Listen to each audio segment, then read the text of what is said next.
ఒక ముగ్గురు అమాయకులు పాపం ఇంగ్లీష్ భాష మీద మోజుతోటి 3 పదాలు నేర్చుకున్నారటండి. ముగ్గురు కూడా ఒకటే మాట మీద ఒకటే 3 పదాలు మనం నేర్చుకుందాం. మన ముగ్గురం ఎక్కడున్నా మనకు గుర్తుండాలి అనని ఒకళ్ళ దగ్గరికి పోయి ఇంగ్లీష్‌కి సంబంధించి ఒక 3 పదాలు నేర్పమని అన్నారట.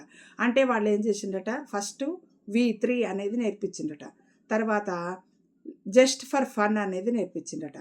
లెట్ అస్ గో అనేది నేర్పించిండ్రట. ఈ 3 నేర్చుకున్నారు. వి3, just for fun, let us go అని నేర్చుకున్నారు. ఇక నేర్చుకున్నప్పటి నుంచి పిచ్చి ఆనందం అండి. ఇక ఈ ఆనందం పట్టలేక ఎప్పుడు దీన్ని, ఇప్పుడు మనం ఏదైనా పని నేర్చుకున్నాం, ఒక పాట నేర్చుకున్నాం, అది పాడాలి.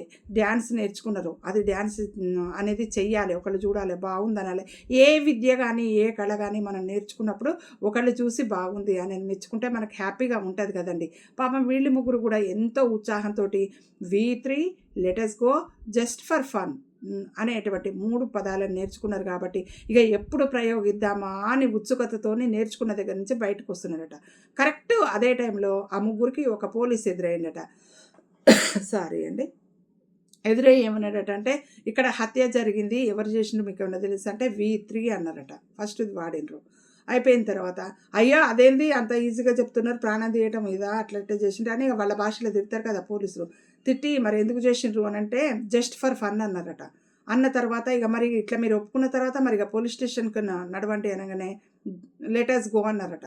అంటే ఏమైంది, వాళ్ళ కాళ్ళతోటి వాళ్ళ నోటితోటి వేసుకున్నటువంటి సంకెళ్ళు వాళ్ళ కాళ్ళకి వేసుకొని వాళ్ళే పోలీస్ స్టేషన్కి వెళ్ళిండ్రు. అంటే మనం నేర్చుకున్న విద్య ఏదైనా కూడా అది ఎక్కడ ప్రదర్శించాలి, ఎప్పుడు ప్రదర్శించాలి, అది ఏంటిది, దాని అర్థమైంది, సమయం సందర్భం చూడకుండా మనం దాన్ని ప్రయోగించినాం అనుకోండి, ఇట్లాంటి వ్యతిరేకమైనటువంటి పరిణామాలు కూడా మనకు ఎదురైతే దాని ఫలితం మనం తప్పకుండా అనుభవించవలసి వస్తుందని ఈ ముగ్గురు మిత్రుల కథ మనకు చెప్తుందండి.